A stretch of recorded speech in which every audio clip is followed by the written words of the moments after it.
Hey everybody. So this is a little bit different setup. I'm coming at y'all from Atlantic Beach, North Carolina. We're on vacation this week, and well, I wasn't gonna say it, but today's my birthday, September 4th. I'm the big 4-0 today, so that's exciting. And a little depressing sometimes when I think about it. I wanted to go over some quick things that I went antiquing yesterday while we were down here, and wanted to show off a few things that I got, and was kind of itching to make a video anyway. So real quick, I'll do a quick pocket dump. Always got this on in my left pocket, and if y'all are wondering, I've got a mirror behind you, so this is kind of working out pretty good, so I can see the screen of my phone. But this is a Leatherman Micra. I haven't really pulled this one out and really showed it off. I believe old Cornbread from Hunting for Hookers has one. I think his is in black, but it's got little scissors. It's got your typical, little blade, fingernail cleaner, little file, flathead screwdriver on one side, and on the other side we have a smaller flat tip screwdriver, little bottle opener. This actually, well, you see the tweezers, but on this side it says, how is it worded? It just says for Phillips. So you could use that for a Phillips head screw. Pretty cool. So yeah, I've always got this attached, to my pocket, along with a little slip joint Spyderco, which looks to be getting a little lint on it. But I won this from my buddy Aaron, 865 Knives, and I've carried it since I got it. I love this little thing. Just if you need something quick to pull out your pocket, you don't want to pull out a big knife, just a great little, and then it's a little pocket attachment, little hanger. Next thing I got, what else we got in here? I got my little flashlight. Always carry a little flashlight with me. This is just a little inexpensive Moki, just a single AAA battery. Next up, we got I freaking love these knives, but it's the Bear & Son 4-inch sheep's foot Barlow, and this is the one of the carbon versions. It's just a dandy knife, and this one has got all the snap. I mean, that's a well-made knife, and I'm carrying that in my good old AW slip, kind of like a wood grain kind of go. So I think they kind of go good together. Next up, we have, again, the Spyderco Native 5. And this has the AWT, I believe it's AWT. I get all these abbreviations and letters mixed up, but AWT, I think they were like Tequila Sunset or something like that, scales, aluminum scales. I love this knife. Ever since I went to Smoky Mountain Knife Works for that case event and met up with all the guys, Ryan, RH Blade and Shade, he was carrying one and let me play around with his. I'm trying to remember which one he had at the time.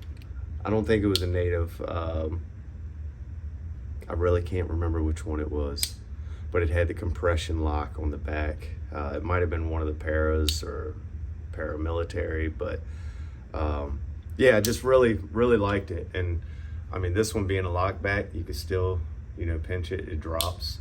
So it's all still one-handed. I love this knife.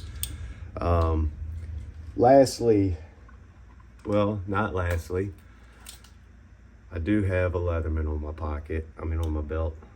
This is the Leatherman Rebar. I use this thing quite often since I've started carrying it. It's amazing the things that you'll find to use that for. And lastly, before this gets too long, we've got the custom AW Designs Moore Maker. This originally came in white bone, smooth white bone, and I dyed it, did kind of a faux jigging, you know, like a faux stag jig to it. But this is one of my favorite knives, not just because I customized it, but just it just feels good in the hand. I love them. These old, I say old, because this one's not old. This is a 2023, but just the single blade. I've said it before. Single blade lockback trapper design. I just love them. Look at the blade on it. Just a great knife. I love this knife. I don't know how many times I'm going to sell y'all that. But now, on to what we were here for. Like I said, I went antiquing yesterday. Let me take a sip. Went antiquing and picked up a few things. Went to a couple different shops, but only one really had some good stuff, knife wise. So we'll start off with this one. Now, this is the first in my collection. I have been looking at Westerns. I know Big J is a big Western guy. And seeing some of his, you know, of course, makes you want to look into something. But Western is a USA made company. They're no longer, you know, around or making knives. They might be doing something, who knows. But I've been looking at these particular styles. Is it the Westlock? I believe it's called a Westlock. They made these in two different sizes. This is the smaller size. This is the S521. And this has the, let's see if I can get it. It kind of hides behind the, is it gonna focus? So it's got the D on it, which would be 1980. They started the letter system in 77. But this is a brand new knife. I'm gonna try to cover my face so it'll focus on everything, but it still has the, perfect bobcat etching on the blade. They did a lot of different animal etchings. Pretty sure I've seen some ducks, and I think there's one with a ram or two rams on it or something like that, but it's quite a few. But this is just it's an awesome little knife, man. It feels so good in the hand. It's got a little swell to it. See if we can get that. I don't know if that's, yeah, there you go. It's got a little swell to it in the middle of the handle, so it just kind of fills that little pocket in your hand, if you know what I mean, when you hold it. But just a great knife, never been used, and it's something I'm really happy to have in my collection now. Like I said, I've been looking at these, quite a few of them on eBay. They fluctuate in prices. A lot of the times they're, around the $50 mark or maybe a little more. You could find them for cheaper. I found this one, I think for 30, I think it was 35 after the discount, because anything over 25 at this store was either 10 or 15% discounted. So I got this one for about 30 bucks or so. Just a really cool knife. Next one, let's set that one to the side. This is also a first. I hadn't run across these yet, or one yet. I love camp knives, and I do love Camillus. I've got quite a few Camillus knives in my collection now. Excuse me. But this is a 1968. Let's see. Might have to tilt this a little better. So we've got, we'll try to get the lighting right. Lighting's kind of hard, but it says 1968 down below the Camillus stamp. Again, doesn't look to really have ever been used. Yeah, I don't think it's ever really been used. I mean, that blade is I mean, it's all there. But of course, this is a camp knife. It's got the US stamp on it. Now I need to look into these, because I'm not sure if these were actually like this particular one. I don't know if this was military issue or not. But it's got the can opener, which does look to be a little bent at the tip. We can fix that. That's no problem at all. That's the bottle opener. That was the can opener, I'm sorry. But we got the bottle opener with the flat tip screwdriver, and we have the good old punch blade. All metal. There's no brass in it at all. It's just all shiny metal. But yeah, it's a really cool piece. And I am happy to have this one in the collection as well. Like I said, I mean, I guess it's been used since that tip was broken. Somebody's used it to do something with that tip, but really neat piece. So happy to have both of those. Next, now I paid $15 for this. And I knew it was old. And once I got home, I did some research on it. But really cool piece, and it has never, I can assure you, this has never been used.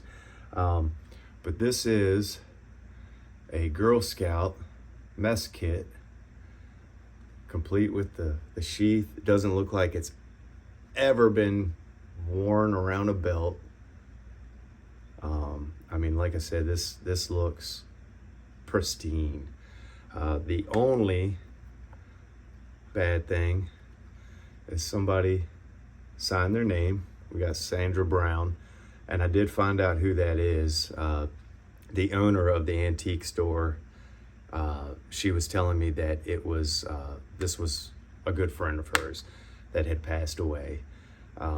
She had a bunch of stuff. They went through all of her stuff, all of her belongings, and evidently she, I don't know if she was a collector of things, but she, I don't want to call her a hoarder either, because I don't know her, but evidently she had a lot of stuff that they had to go through. So kind of neat to know.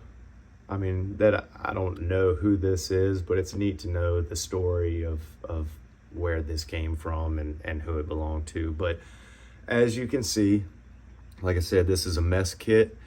So I'm going to try to, we've got a little spoon. Let's see if we can not drop it. little spoon there. And it does say, it's hard to read. I might be able to see it in this light.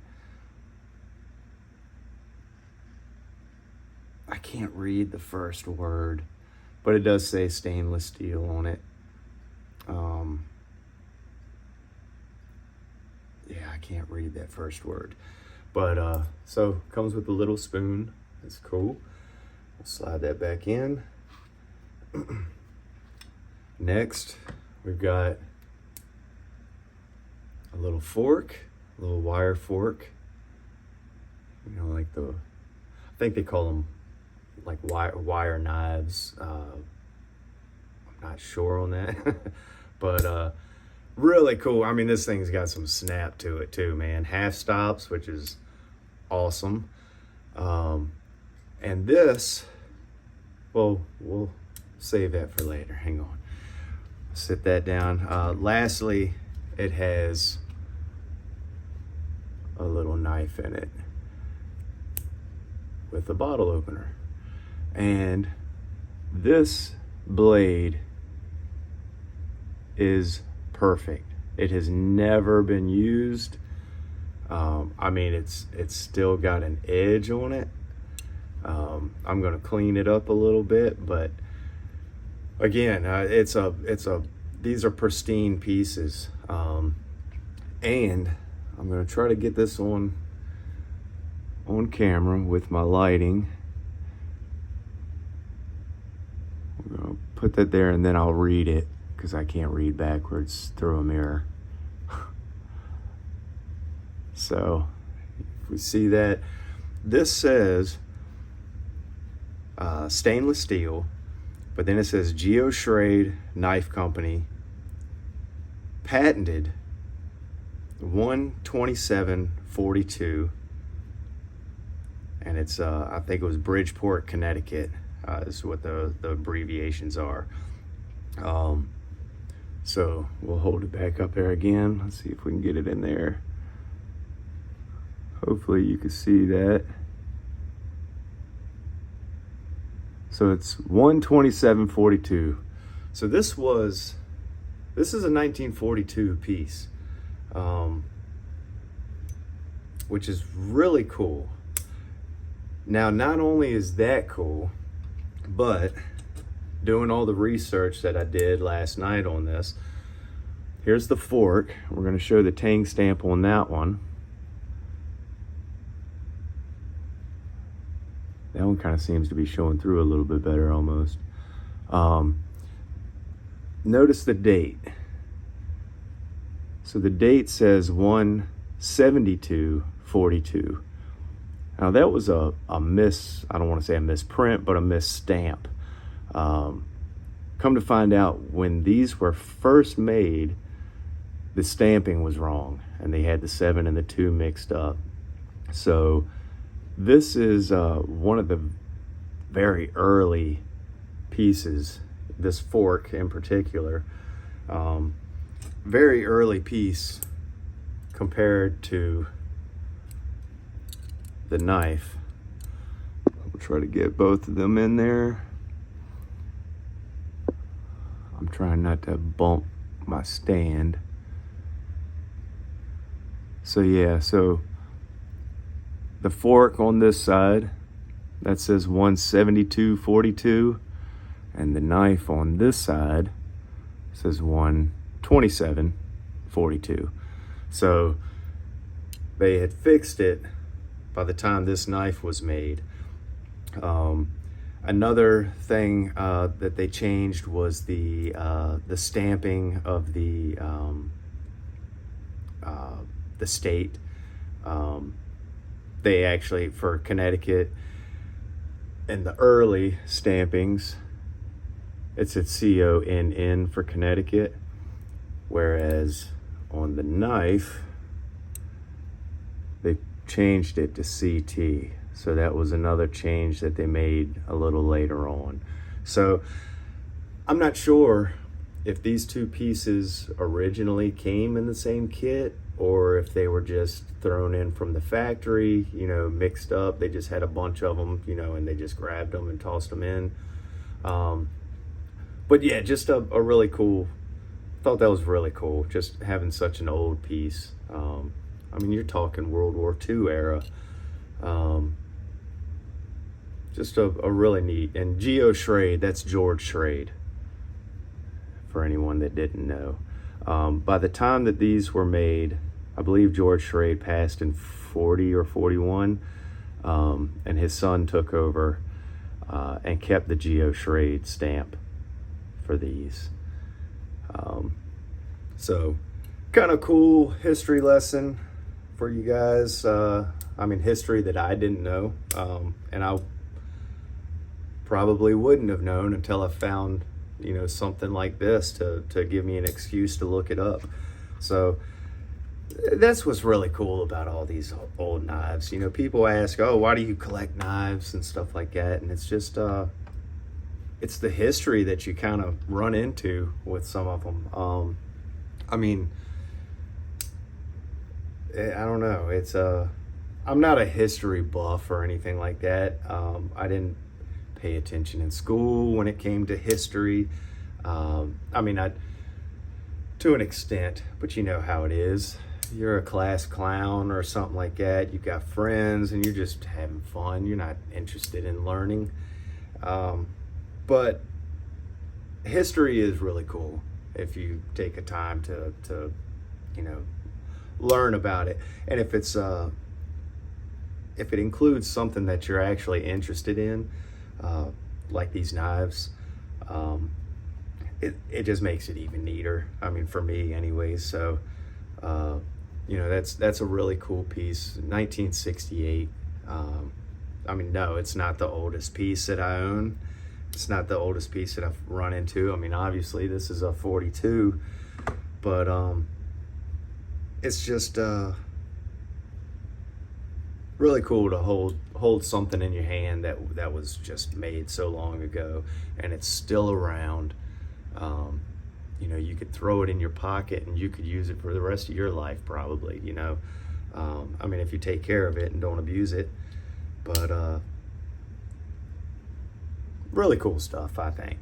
I think I've rambled enough. I want to thank y'all for checking in.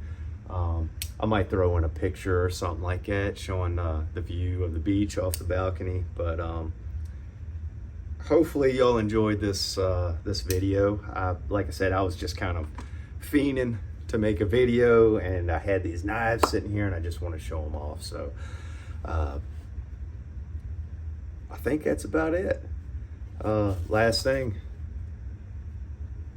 been rocking the Knife Doctor hat down here. If anybody that doesn't know, he's doing the Ellaville Knife Show, not the Blade Show, Knife Show. Ellaville Knife Show, November 16th, and that's Ellaville, Georgia, of course. I'm gonna be there. I cannot wait. I'm so looking forward to it. Not just the knives, but I can't wait to meet everybody. I can't wait to meet Kevin, the Knife Doctor. Anybody that doesn't know, Kevin's just, I don't know, we'll just, I can go on and on. Anyways, anybody that's going, I hope to see you there. If you're thinking about going, I hope you do decide to go. I think it's going to be a heck of a time. I think we're all going to have a blast. Sounds like he's going to have some cool giveaways and just some cool people. So hope to see everybody there. I guess that's it. Thank y'all for watching. I will check y'all next time, and y'all have a good day. Bye-bye.